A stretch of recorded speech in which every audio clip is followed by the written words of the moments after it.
نيابة عن فخامة الرئيس لحضور قمة التعاون الياباني الأفريقي، ويمكن هتكلم عليها الحقيقة بنوع من التفاصيل أكثر على أهمية هذه القمة.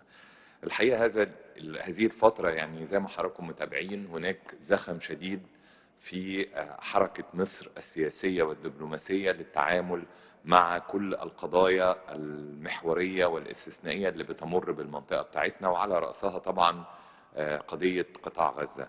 ويمكن حضراتكم شفتوا النشاط الكبير جدا et le rôle que joue l'Égypte pour améliorer la situation dans la région, surtout avec la coordination avec les pays arabes et bien sûr surtout avec la visite du président en Arabie Saoudite où il a discuté des causes arabes et régionales et il y a une concordance concernant les opinions des pays arabes, l'Égypte et les autres, sur la cause palestinienne ainsi que les autres causes. Bien sûr, on a discuté aussi de promouvoir les investissements en Égypte,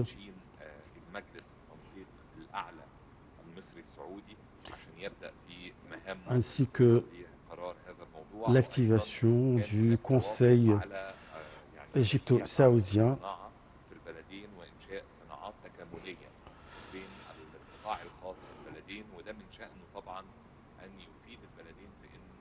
il y aura une coopération entre les deux pays dans le domaine de l'industrie. Il y a eu une concentration aussi pour le travail, pour l'entrée des aides humanitaires pour le peuple palestinien à Gaza. Bien sûr, on a insisté sur la profondeur des relations entre l'Arabie saoudite et l'Égypte. Une relation très importante. Les deux dirigeants des deux pays œuvrent toujours à arriver à la solidarité entre les deux pays. Et bien sûr, les relations entre l'Égypte et l'Arabie saoudite et les autres pays arabes sont très fortes.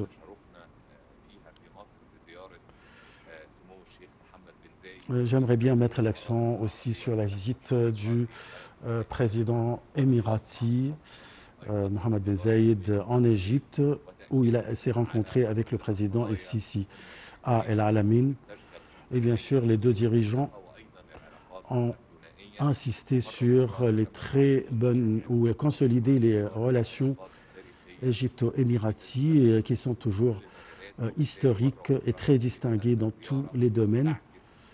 Cette visite qui témoigne de la fraternité entre les deux pays et la concordance dans toutes les causes régionales.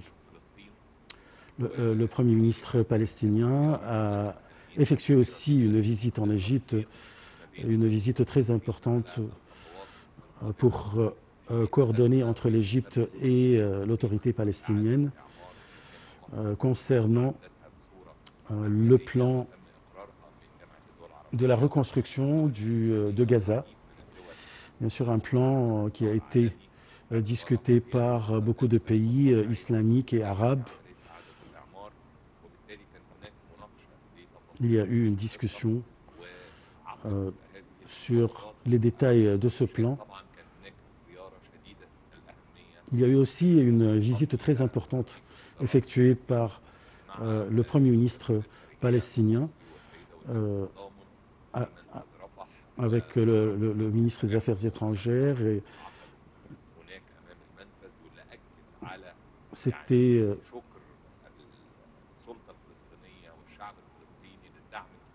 et là, les responsables palestiniens ont rendu hommage à la position égyptienne vis-à-vis de la cause palestinienne et la facilité de l'entrée des aides humanitaires de l'Égypte vers Gaza. C'était un message de la part du Premier ministre palestinien pour exprimer ses remerciements pour l'Égypte et pour le Croissant Rouge. Aujourd'hui, le Premier ministre libanais a visité l'Égypte et bien sûr il s'est rencontré avec le président égyptien et après il y aura une discussion entre les deux parties. Bien sûr que nous savons que le Liban passe par une période très critique. Le président Sisi a exprimé l'intérêt de l'Égypte de la garantie de l'unité du territoire libanais et bien sûr de la reconstruction du Liban Sud. Le Premier ministre libanais a dit que la Banque mondiale a évalué les coûts de la reconstruction du Liban du Sud de 13 milliards de dollars. Et il a insisté sur la nécessité et la possibilité des entreprises égyptiennes de participer à la reconstruction du Liban du Sud.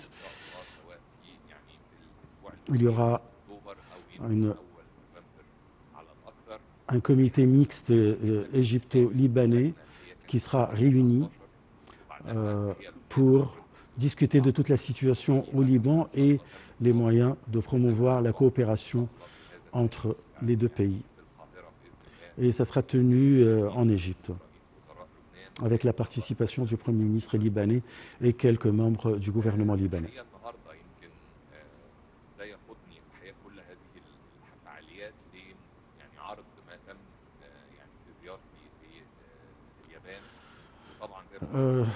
Je saisis l'occasion pour présenter ce qui a été réalisé durant ma visite au Japon.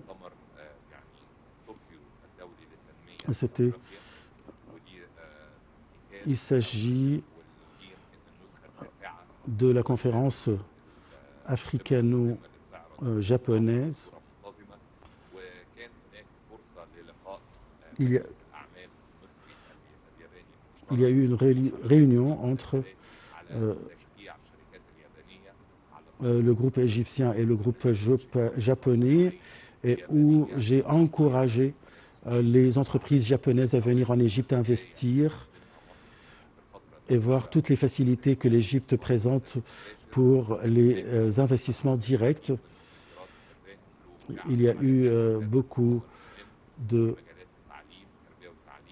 d'accords qui ont été signés dans les domaines de l'éducation, de l'industrie, des énergies renouvelables et de la technologie d'information.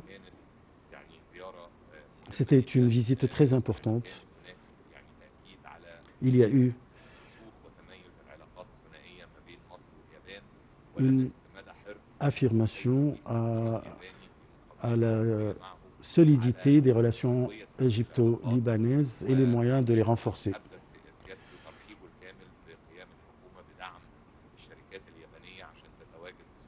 Le président a exprimé sa volonté de soutenir les entreprises japonaises en Égypte.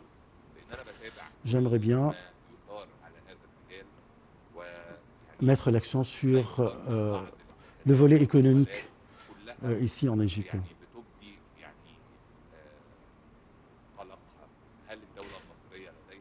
Il y a des informations qui circulent et qui expriment l'inquiétude vis-à-vis de l'économie. Alors, j'affirme que l'État est en train de préparer un plan qui montre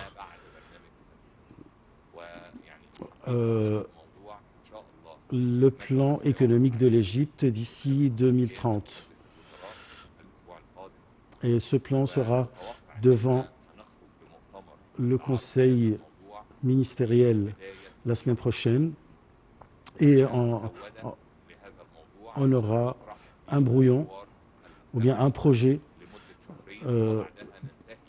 devant le peuple ou bien pour 2 mois. Et ce sera avant la fin de ce mois, de cette année, on aura une vision complète du plan économique égyptien.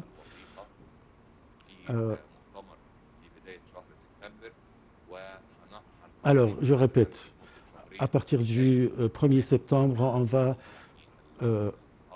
publier ce projet de plan économique et on va faire une discussion populaire pendant 2 mois pour que tout le monde participe à discuter de ce plan. Il y aura une stratégie de tout ce qui concerne les domaines économiques et l'information. Qu'est-ce qu'on prépare vis-à-vis de l'inflation, les indices économiques qui seront réalisés durant les 5 prochaines années.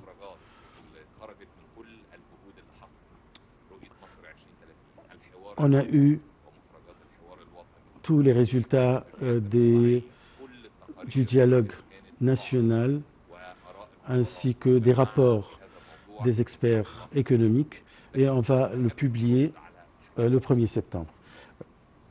Il y a beaucoup de questions.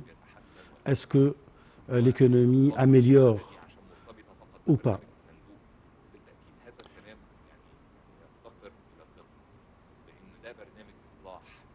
Nous avons un programme de réforme adopté par le gouvernement égyptien. C'est un programme national. Les institutions internationales rendent hommage aux indices de l'économie égyptienne. Par exemple, le mois de juillet a témoigné de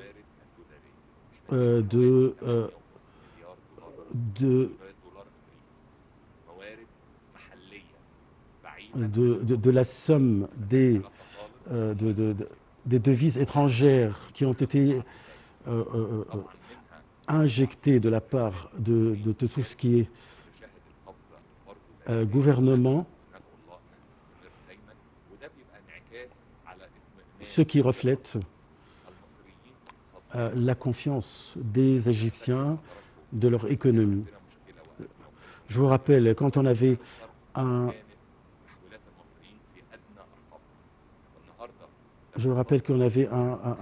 un problème dans les transactions des Égyptiens expatriés.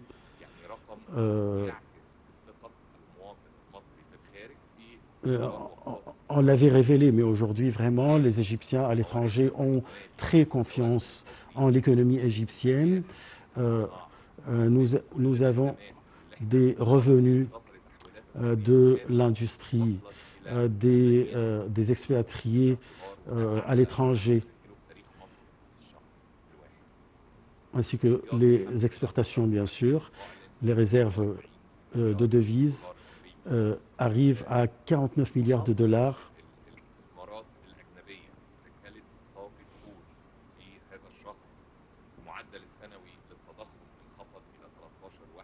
Le taux de l'inflation annuel est devenu 11 et quelques %, ce qui reflète une amélioration dans l'économie égyptienne. Le déficit budgétaire a diminué pour arriver à 11 milliards de dollars seulement de janvier à mai.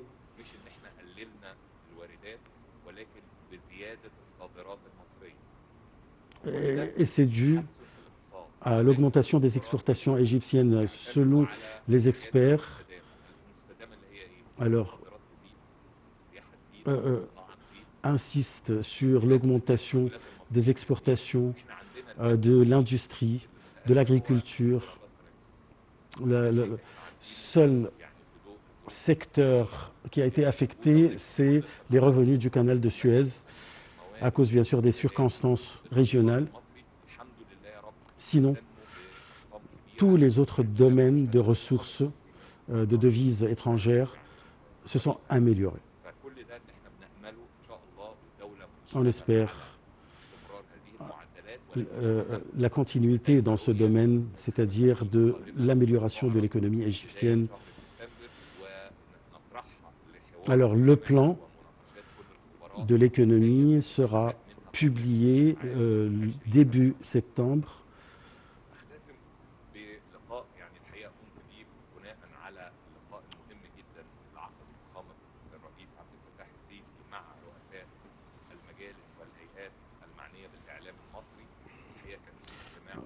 Il y a eu une réunion avec le Haut Conseil des médias pour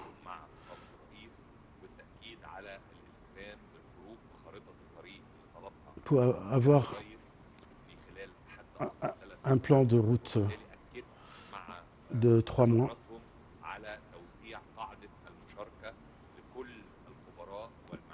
J'assure qu'il faut élargir la base de la participation, non seulement des institutions gouvernementales, mais aussi avec les experts.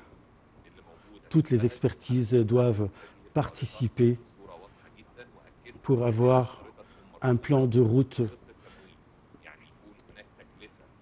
qui est lié d'un plan financier pour réaliser cet objectif. Ce qui est très important pour l'État égyptien. La dernière chose, j'ai eu une réunion avec le ministre de la planification.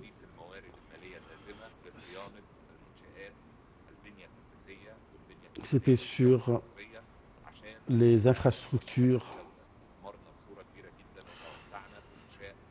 puisque aujourd'hui l'État a fait beaucoup de projets concernant l'électricité, l'eau, le drainage.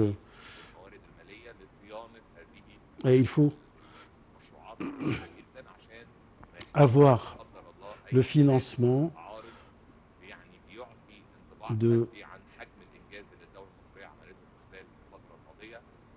pour améliorer le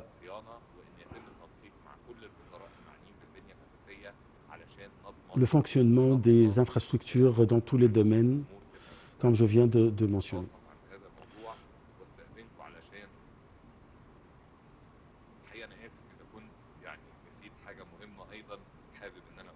J'ai oublié une chose très importante que le Conseil des ministres a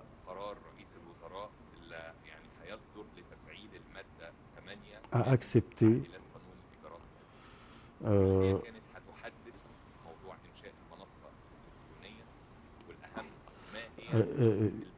Une clause concernant la dernière loi sur les locations.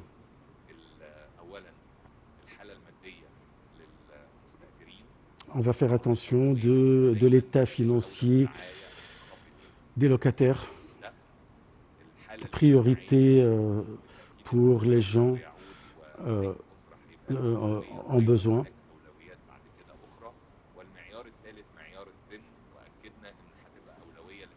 Il y aura de la priorité pour les gens âgés. Il y aura une plateforme où les habitants et les locataires pourront enregistrer leurs besoins concernant leurs circonstances pour que le gouvernement ait une vision globale concernant chaque locataire pour qu'on puisse مرورا بالإيجار التمليكي، مرورا بوحدات للإسكان offrir الاجتماعي، des, العقاري، حتى الوحدات des اللي locations عليها لفوق المتوسطي الدخل اللي ممكن aux gens زي المشروعات selon الدولية leurs besoins et selon leur capacité financière. زي ما وعدنا Ces points قرار الشباب إن شاء الله seront très clairs très bientôt. Le Conseil des ministres a approuvé cette décision et à partir du 1er octobre, il y aura la plateforme.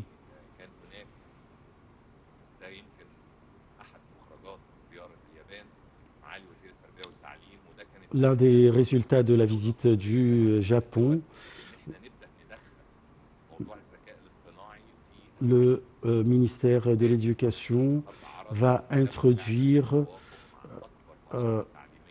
l'intelligence d'information dans l'éducation égyptienne. Il y aura une coopération, un partenariat entre l'Égypte et le Japon dans ce domaine. Ça sera à partir de la troisième ou première secondaire. Il y aura cette matière en classe.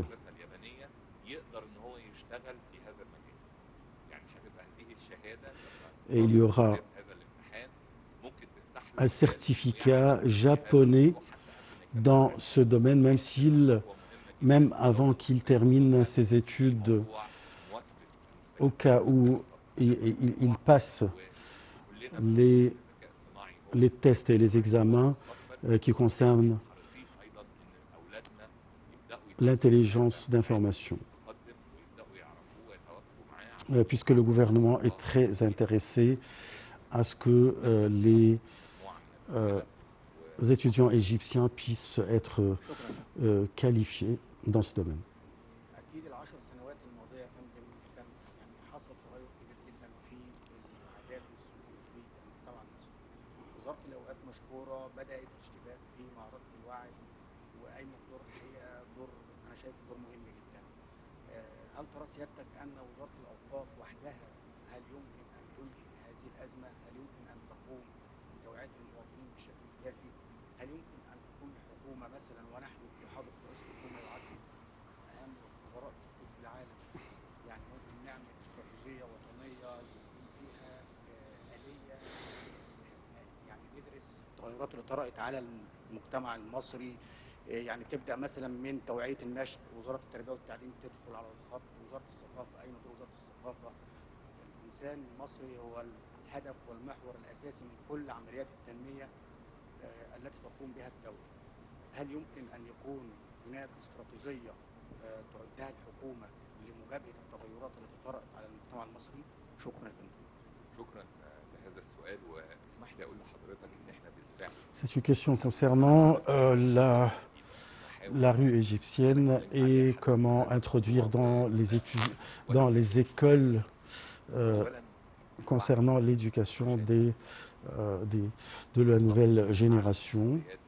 هذا الموضوع الدولة المصرية شغالة فيه وبياخد وقته وبيوصل بصورة متدرجة، ولكن ليه آليات اللي احنا بدأنا.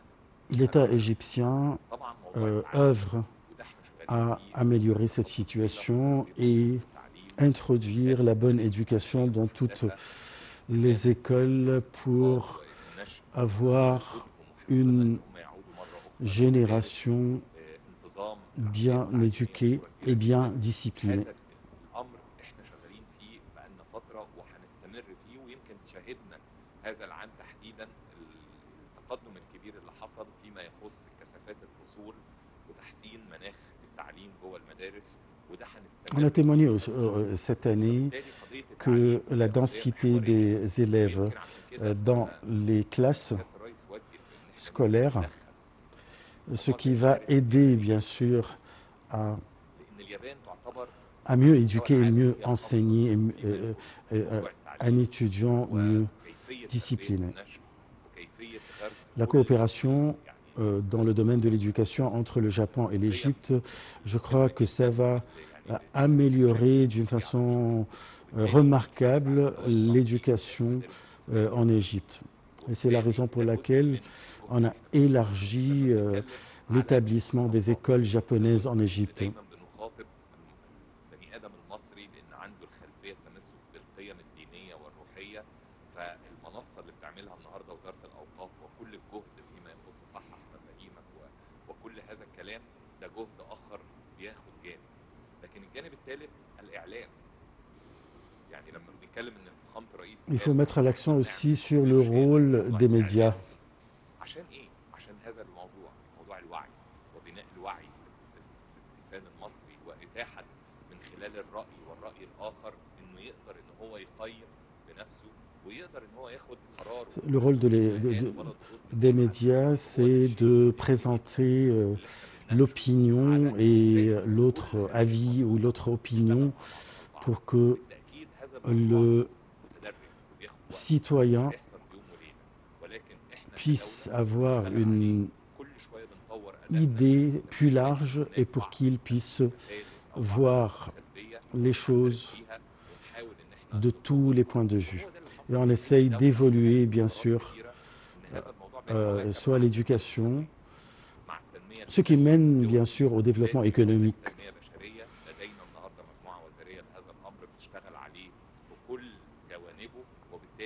Et ce qui mène aussi au développement humain. شكرا دولة رئيس مجلس الوزراء. زي ما حضرتك تفضلت يعني كانت هناك توجيهات من فخامة السيد الرئيس بوضع خارطة طريق للإعلام، والشيء المهم اللي هو وجه به السيد الرئيس يعني توفير البيانات أوقات الأزمات، ويمكن ده مهم طبعا. عدد كبير من المتحدثين الرسميين للوزراء فيهم البعض الصراحة يعني بيقوم بمجهود على أعلى مستوى. آلية تنفيذ مثل هذا الأمر، هل الحكومة مثلا بتفكر في مشروع قانون لحرية تداول المعلومات يا فندم؟ C'était une question sur la circulation d'informations. اللجنه المشكله لوضع خارطه الطريق هنكون ملتزمين التزام كامل من الدوله. Il y aura un comité qui va discuter de ce sujet aussi. Et bien sûr, les recommandations de ce comité, c'est que l'État va exécuter, bien sûr. Le plan de route aura plusieurs axes. Peut-être il y aura des projets de loi et il y aura une vision globale en tête de laquelle la liberté de la circulation des data ou bien des informations, soit numérique ou bien concernant tous les rapports où il y aura tous les chiffres qui concernent l'État égyptien. Et on pense aussi à avoir des rencontres avec les rédacteurs en chef de tous les journaux très bientôt pour écouter leur point de vue et avoir leurs questions, bien sûr. Il y aura des programmes de dialogue pour qu'on puisse arriver à les informations, les plus d'informations possibles.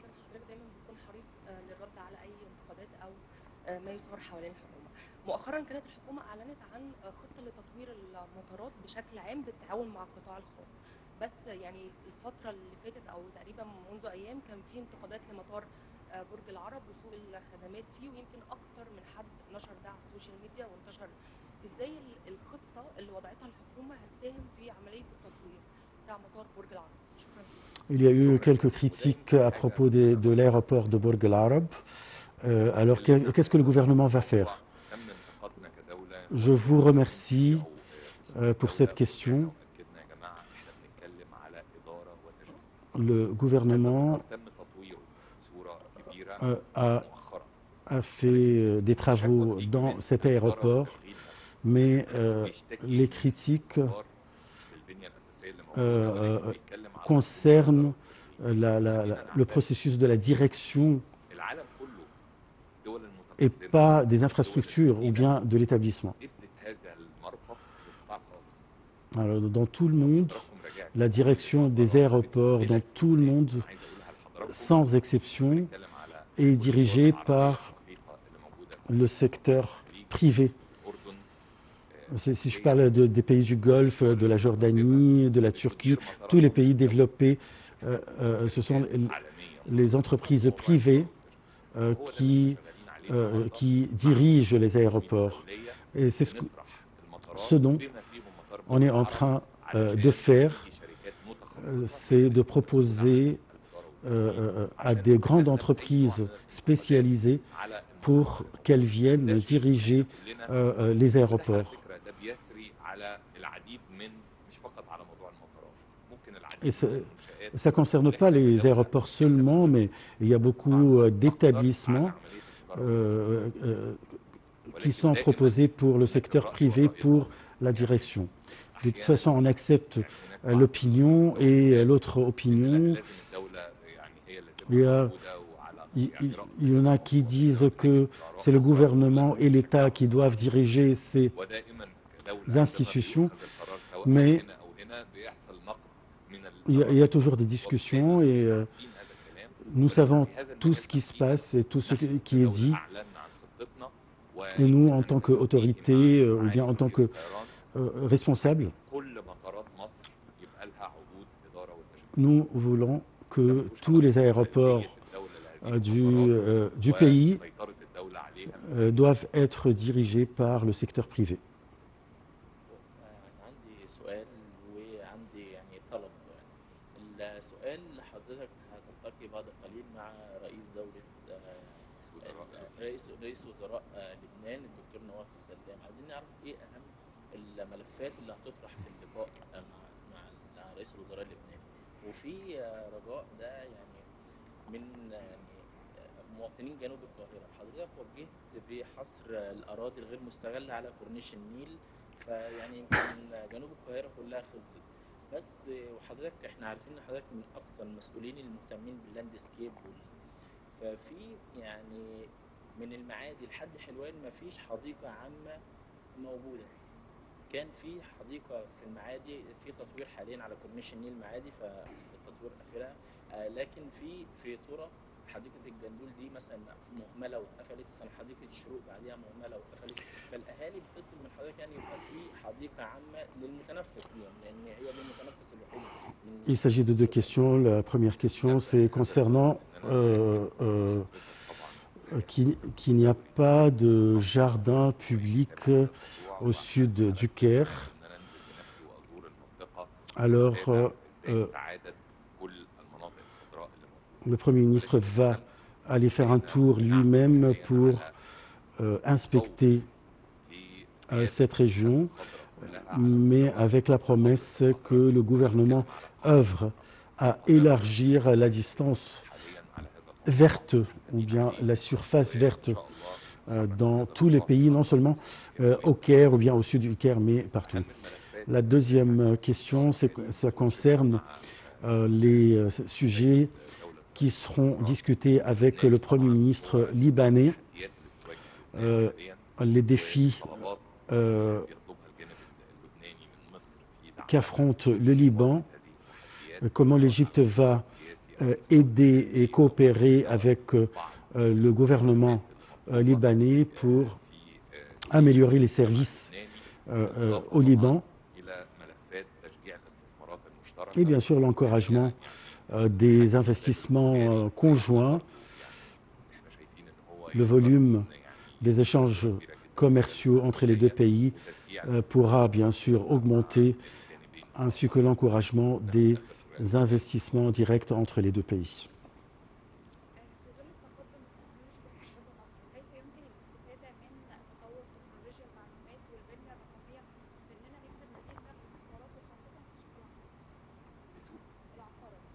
On parle de la technologie d'information et surtout dans l'habitation.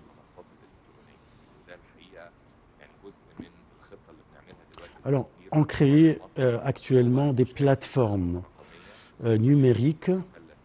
Le ministre de l'Habitat s'en occupe personnellement